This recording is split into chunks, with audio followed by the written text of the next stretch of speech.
Telecafé presenta Una luz en el sendero. Una palabra de esperanza para un mundo necesitado de amor. Una luz en el sendero. Un cara a cara para vivir e iluminar la oscuridad de la vida de aquellos que amamos. Permíteme orar contigo. Presenta y dirige el Padre Pacho.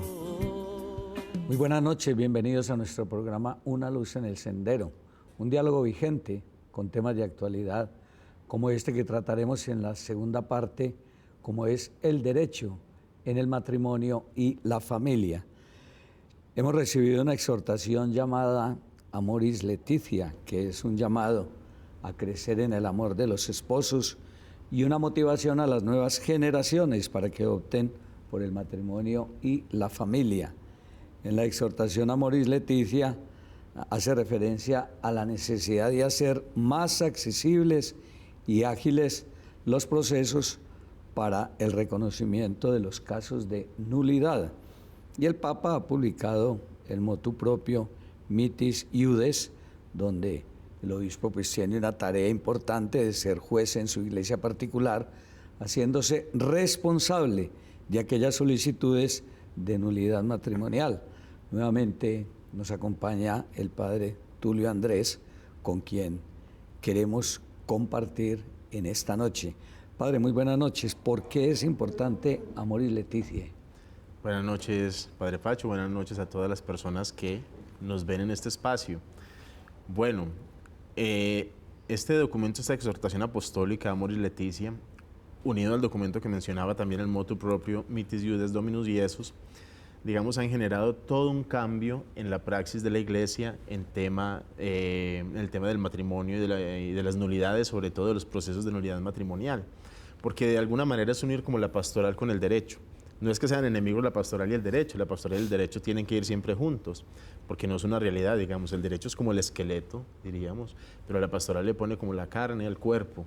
Entonces, la pastoral y el derecho tienen que ir juntos. Lo que hizo el Papa fue como mostrar esta cercanía que siempre se deben tener y que por algunas circunstancias históricas a veces pareciera que van como por lados distintos. Pero en realidad el derecho está siempre al servicio de la pastoral. Entonces el Papa con esta Amoris Laetitia empieza a mirar muchas circunstancias, a mirar la situación de las personas no solamente desde el punto de vista de la norma, de la verdad, no es que se renuncie a la verdad, pero a mirar como las situaciones por las que tantas personas se ven afectadas también en su experiencia de fe, en su manera de vivir la comunión con la Iglesia, y empieza a decir, bueno, tenemos dos opciones, o marginar o integrar. Y entonces el Papa dice, bueno, la misión nuestra es más la de integrar a todas las personas, independientemente de la situación en que se encuentren, y ayudarlas a vivir su experiencia de fe desde la condición en la que está viviendo. Una de esas maneras de ayudar es precisamente a partir de los procesos de nulidad matrimonial, que también a partir con el motu propio Mitis Iudes, el Papa dio como unos nuevos principios para ayudar a que esos procesos fueran más asequibles a las personas, a todas las personas, y fueran procesos mucho más rápidos, que antes era muy complejo. Primero porque no había suficientes tribunales, ahora cada obispo en su diócesis puede tener el tribunal, y entonces había una distancia. Entonces, uno de los criterios es el acercamiento a las personas, que no haya esa distancia, que las personas puedan tener fácil acceso a los tribunales, a hacer un proceso. Y otro de los criterios es la gratuidad, que a veces se piensa, no, eso es una cosa que es muy costosa, no, que la persona pueda acceder, es decir, que no haya límites para que cada persona tenga la posibilidad de hacer un proceso y comprobar su condición, su Ese estado. capítulo 8 de Amoris Laetitia es muy claro y hay que saberlo entender muy bien, padre. Esas orientaciones del obispo en orden a discernir sobre el posible acceso a los sacramentos de algunos divorciados y no son como unos permisos, sino que es un discernimiento acompañado por ese proceso pastoril del obispo. Sí, exacto. El capítulo 8 fue un capítulo un poco polémico en principio, porque se pensaba que el Papa estaba dando como unas nuevas normas un poco contrarias a lo que durante todo este tiempo, incluso la Familiaris Consortio, a lo que durante este tiempo la Iglesia ha enseñado. Y el Papa mismo lo dice, no es que estamos renunciando a una verdad, sino que a veces la aplicación rígida de la norma en todos los casos, en lugar de generar justicia, puede generar una injusticia. Lo que el Papa dice, no puede, hay que mirar cada caso. En el fondo el Papa no está diciendo una cosa que es nueva, está hablando de un principio que en el derecho es muy importante y que está proclamado en el Canon 1752 que usted mencionaba en el programa pasado, que es el principio de equidad canónica.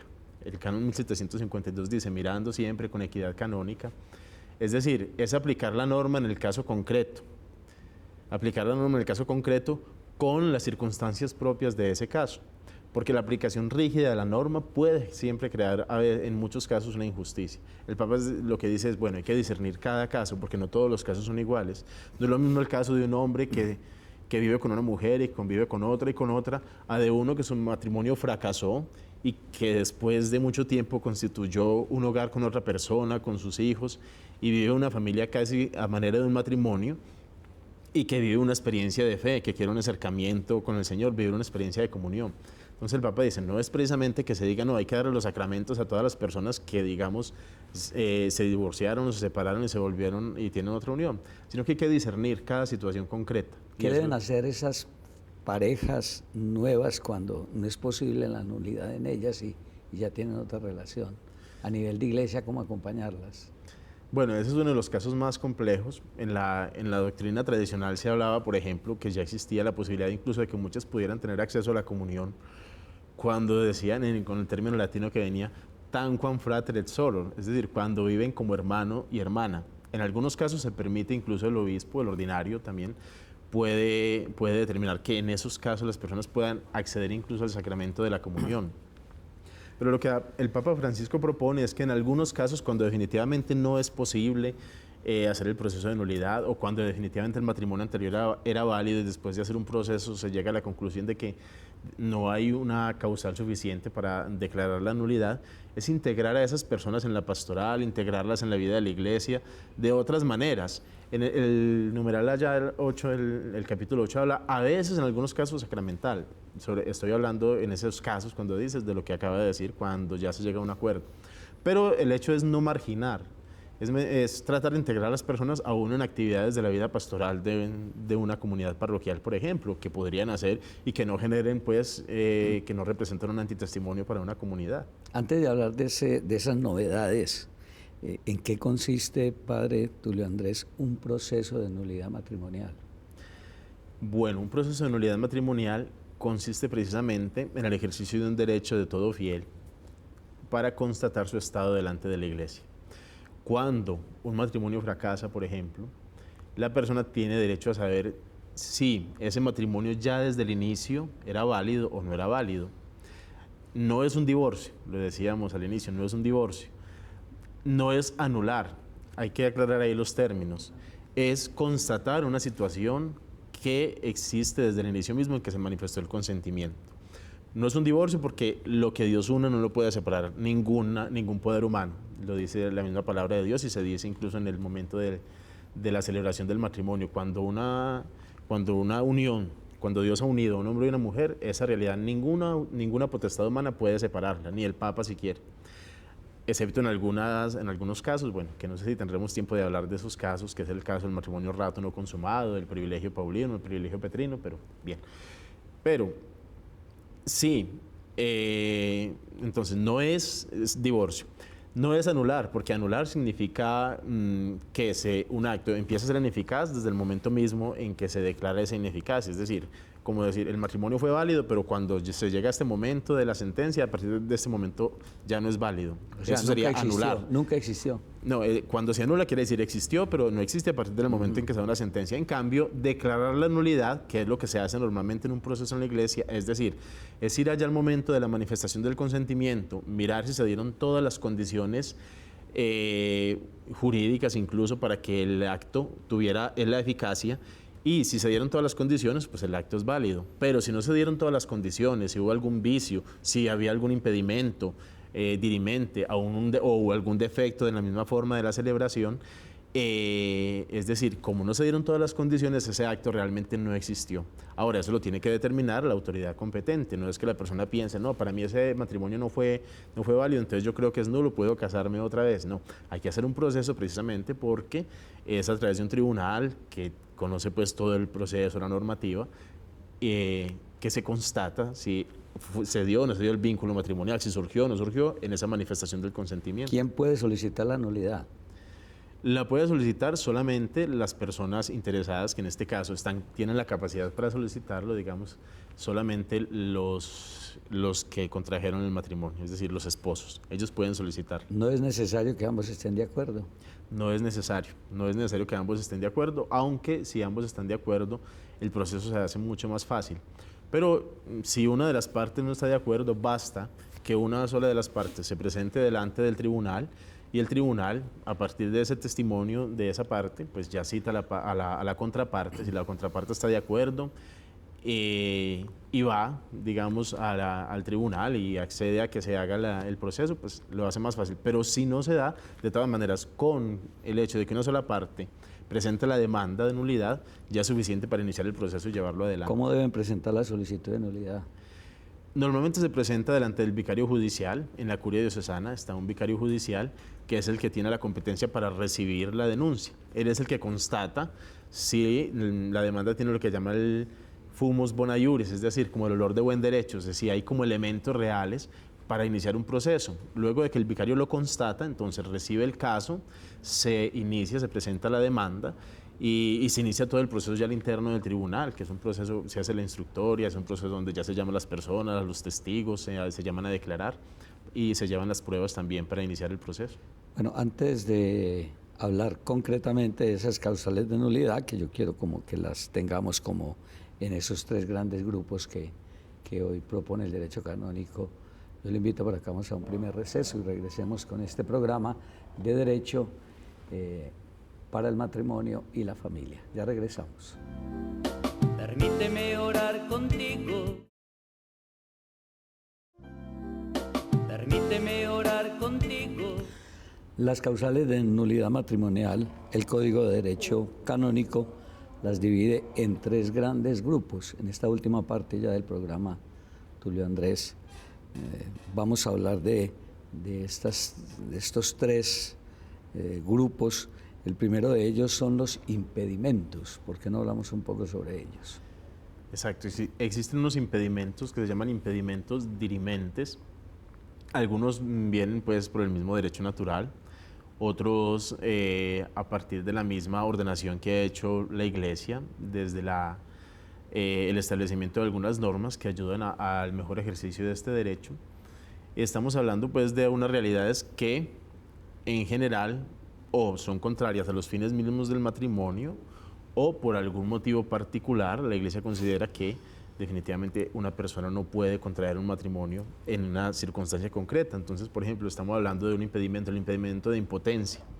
Cuando una persona tiene la impotencia copulativa, se llama la impotencia coebundi en latín, no tiene la capacidad física para el acto conyugal que es muy necesario en el matrimonio porque está encaminado también hacia el fin de la procreación. Entonces hablamos de un impedimento que viene en el orden de natural y que viene ya regulado también en el derecho positivo.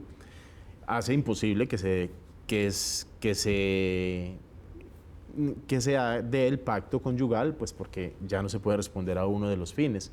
Hay otros impedimentos que son más en el orden de lo jurídico, el impedimento, por ejemplo, de voto religioso. Una persona que ya tiene un voto religioso, pues no puede acceder al matrimonio. Una persona que tiene un matrimonio precedente, por la naturaleza misma, si ya tiene un matrimonio precedente, no tiene la capacidad para un nuevo matrimonio, porque el primero es válido, el matrimonio es uno solo. Una persona, por ejemplo, hablamos del impedimento de consanguinidad, es una cosa de orden, ahí los juristas no se han puesto del todo de acuerdo, algunos dicen que es de orden natural, otros dicen que es más de orden de derecho positivo, pero el hecho, por ejemplo, de que una persona no se pueda casar con el hermano o con la hermana, es una cosa pues que la mayoría están de acuerdo en que es de orden natural. Entonces, es lo que el derecho ha ido regulando y que cuando se dan esas situaciones, el matrimonio, como es impedimento dirimente, son leyes que llaman leyes irritantes, hacen que el acto sea inválido. Hay otros pues que son de pronto menos comunes, el impedimento de rapto, que en algún contexto histórico se dio, pues que raptaba, por ejemplo, el hombre a la mujer y se la llevaba para obligarla a casarse con él. Hoy en día pues es un impedimento que está todavía contemplado en el ordenamiento, pero pues que no tendría mucha aplicación. Es difícil que hoy un hombre rapte a una mujer para casarse con ella. podría darse, pero bueno, esto ya es una cosa más académica hoy que cualquier otra cosa. Pero hoy para nosotros, por ejemplo, son más comunes el de impotencia, el de consanguinidad, el impedimento de orden, el que ya, por ejemplo, ha sido ordenado sacerdote, ya no puede contraer el matrimonio porque tiene un nuevo vínculo que implica una condición jurídica distinta en la iglesia. Y también el impedimento de vínculo, personas que ya se han casado anteriormente. Exacto, el impedimento del matrimonio precedente, del vínculo precedente, pues, que sería contrario precisamente por la unidad misma del matrimonio que es entre un solo hombre y una sola mujer. Este primer grupo, de que son los impedimentos, de raíz hacen inválido el matrimonio. Son normas, como le decían, una norma irritante. En derecho, una norma irritante es aquella que declara inválido un acto. Entonces, los impedimentos dirimentes, precisamente como son normas irritantes, cuando se constata que existe uno de estos impedimentos, hacen que el acto en sí mismo sea nulo desde el momento en que, aunque externamente se realice con todas las formalidades externas, pero como existe una norma que es irritante y no se cumplió en ese momento, hace que sea nulo el acto. Entonces, por ejemplo, si una persona era impotente, puede que en el momento mismo de la celebración no lo sabía o no lo manifestó. Cuando ya en el matrimonio, en la convivencia matrimonial, no viene, por ejemplo, la cópula conyugal, se constata que esa persona tenía una impotencia que era antecedente al mismo matrimonio y por lo tanto había un impedimento que hizo que ese vínculo, que ese pacto no se realizara realmente. Hay un segundo grupo, Tulio Andrés, que es al que más se recurre generalmente en estos procesos de nulidad, como es ese grupo que llamamos los vicios del consentimiento. Exacto, los vicios, sí, ese es tal vez ahora el más, digamos, son los más comunes en los procesos de nulidad. Sobre todo los que tienen que ver con la capacidad para asumir las obligaciones del matrimonio. Tal vez es el canon del que más. Hay un canon que es el canon 1095, que presenta 3 numerales y que hablan de la capacidad que tiene la persona, la madurez humana y la capacidad también, digamos, racional y volitiva para asumir las obligaciones del matrimonio. Este canon habla, por ejemplo, de la capacidad del uso de razón. La persona debe tener uso de razón al momento de contraer el matrimonio. No estoy hablando de uso habitual de razón, estoy hablando de uso de razón en el momento mismo de la manifestación del consentimiento. Quiere decir que, por ejemplo, si una persona está afectada por algún medicamento que se tomó antes de manifestar el consentimiento y eso de alguna manera afectó su capacidad racional, hace que el acto en el momento sea inválido. El segundo numeral, por ejemplo, de ese habla de la discreción de juicio. La falta de discreción de juicio, es decir, la capacidad que tiene la persona para discernir realmente las obligaciones y los deberes del matrimonio. A veces las personas no tienen la madurez humana suficiente para entender lo que está asumiendo en su vida. Esas presiones, por ejemplo, gente que se casa por responder a un embarazo. Exacto, aunque ese sería otro tipo de vicio, que es el que se llama el temor, el miedo, que a veces una persona puede ir al matrimonio por un miedo, que en algunos casos se habla del temor reverencial. Entonces, el temor también, un acto jurídico puesto por temor o por miedo, puede llegar a ser inválido, porque la persona no tiene la libertad absoluta, ahí está afectando la libertad, no tiene la libertad interna necesaria para manifestar un consentimiento verdadero y válido. Esa incapacidad para asumir las obligaciones esenciales del matrimonio, el canon 1095. Exacto, del que estábamos hablando, que tiene 3 numerales. El primero es la capacidad, el uso de razón, el segundo la discreción de juicio, que es como la madurez suficiente, y el tercero, cuando por una causa psíquica la persona no tiene la capacidad. Ya estamos hablando aquí de cuando hay una patología, por ejemplo, ahí ya entra, pues, digamos, la parte psicológica también a influir. Esa es una parte importante también en las modificaciones del código. Esto de las causas psíquicas que pueden afectar la voluntad de la persona y la capacidad para asumir las obligaciones y los derechos del matrimonio. Ese canon 1097 que habla del error de la persona. Exacto, el error de la persona hace nulo el matrimonio. El error de persona es decir que yo realmente no conozca a la persona, pero tiene que ser un error totalmente de la identidad de la persona, porque a veces la gente piensa que son errores de cualidades. No es el error de una cualidad de la persona, es el error de la persona misma. Es decir, que yo me voy a casar con fulano, con fulana, y resulta que no era ese, que era otro. En la Biblia hay como un ejemplo muy, muy particular, que es el ejemplo de Jacob cuando se iba a casar con su esposa y se la cambian, que iba a casarse con Raquel y Lía, y le cambian a Lía por Raquel. Un poco más o menos, aunque es un ejemplo pues bíblico, pero puede pasar eso. Cuando es la identidad de la persona, le cambia absolutamente. Cuando es sobre la cualidad de una persona, puede llegar a ser inválido el matrimonio, pero solo cuando esa cualidad es directamente querida por la persona que va a contraer matrimonio. Ese es un caso muy particular. A veces es muy difícil, cuando es un error de cualidad, constatar la nulidad. Hay un tercer grupo, Tulio Andrés, que son los defectos de forma. Sí, los defectos de forma están relacionados con un elemento jurídico que es el canon 1108. El canon 1108 determina la forma canónica con la cual y a la que están obligados todos los bautizados, según el canon 11. El canon 11 dice que las normas del Código de Derecho de este código son obligatorias, digamos, aplican para todos los que son bautizados en la Iglesia Católica y que están o que son acogidos en la Iglesia Católica, o sea, bautizados en otra comunidad con un bautismo válido y que luego son acogidos en la Iglesia Católica. Para todos los bautizados o para todas las personas que son acogidos en la Iglesia Católica existe la obligación de la forma canónica. La forma canónica que viene determinada por el canon 1108, que es que el matrimonio se contrae delante del ordinario del lugar o del párroco con la presencia de 2 testigos y con la manifestación del consentimiento según las palabras pues, propias del ritual. Cuando se habla de la delegación correspondiente, ¿a qué se refiere el tema? Exacto, como la competencia para el matrimonio la tiene el ordinario del lugar o el párroco del territorio, cualquier otro sacerdote no sería testigo cualificado para tomar el consentimiento de los contrayentes. Sabemos que en el caso del matrimonio los contrayentes son los ministros realmente del sacramento, pero el sacerdote es el testigo cualificado de la Iglesia para tomar ese consentimiento en nombre de la Iglesia. Entonces, competentes son siempre para el matrimonio el ordinario del lugar, que sería el obispo o sus vicarios, el vicario general o los demás vicarios, o el párroco en su territorio.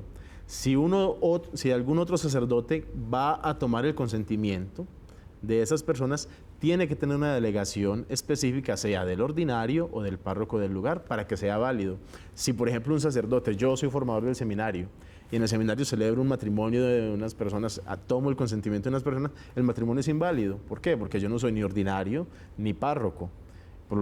Y si no tengo la delegación del párroco, por ejemplo, en ese caso del lugar, el matrimonio es inválido por defecto de forma. ¿Qué es lo más novedoso de estos procesos hoy, padre Tulio? Lo más novedoso de estos procesos, como lo decías ya antes, es la cercanía que el Papa Francisco ha querido también, digamos. Con el último motu proprio, el Mitis Iudex, el Papa ha querido que todas las personas tengan la posibilidad, que cualquier persona que ha tenido un fracaso en su matrimonio pueda acercarse a un tribunal, no tenga impedimentos ni por la cercanía del tribunal, porque a veces hay un solo tribunal en una nación, un tribunal, por ejemplo, aquí en Bogotá. Entonces ahora tenemos un tribunal diocesano, donde las personas pueden ir aquí a la curia diocesana, a hablar con el vicario judicial e iniciar un proceso. Entonces la cercanía física también. Hablamos de una cercanía pues pastoral, pero el Papa está hablando también de una cercanía física, de que las personas puedan acceder. La gratuidad de que una persona, digamos que porque no tiene dinero suficiente para pagar un proceso, no puede entonces iniciarlo, no. Se mira la situación concreta, hay que mirar cada situación. Y sobre todo, la celeridad. El Papa ha hablado de la celeridad, es decir, que tampoco se deje una persona esperando toda la vida, porque los fieles tienen necesidad también de constatar su situación para vivir su experiencia de fe de la mejor manera. Entonces, la celeridad. Y ha hablado de una cosa muy importante, es la competencia del obispo. Hay una novedad en este proceso, y es que el Papa le da a los obispos una cosa que es, digamos, un derecho original del obispo y que de alguna manera había sido como asumido solamente por el romano pontífice, y el Papa les da a los obispos la capacidad de ser juez nato. El obispo es juez nato, pero les permite ejercitar esa realidad que estaba ahí, que no se ejercitaba. Entonces, es decir, hay ciertos procesos donde la nulidad es evidente por las circunstancias. Un matrimonio, por ejemplo, que duró un día o 2 días y de ahí no pasó. Hay circunstancias que hacen que la nulidad sea evidente. Y cuando las partes mismas están de acuerdo, lo que llaman una litis consortio activa, es decir, las 2 partes están de acuerdo, y hay una circunstancia, por ejemplo, que es evidente, una causal que es evidente, cuando parece evidente, el obispo mismo puede juzgar y se evita todo el proceso ordinario, que a veces puede ser un poco más largo. El obispo juzga, y es lo que se llama el proceso breve delante del obispo. Esa fue una de las grandes novedades de este motu proprio. Padre Tulio Andrés, muchas gracias. Padre Pacho, muchas gracias a usted por la invitación. Bendiga. A ustedes agradecerles que nos hayan acompañado en estos 2 programas. Invitarlos mañana por este mismo canal a las 7 de la mañana a la Santa Misa. Una feliz noche para todos. Una luz en el sendero. Una palabra de esperanza para un mundo necesitado de amor. Una luz en el sendero. Un cara a cara para vivir e iluminar la oscuridad de la vida de aquellos que amamos. Permíteme orar contigo. Presenta y dirige el Padre Pacho.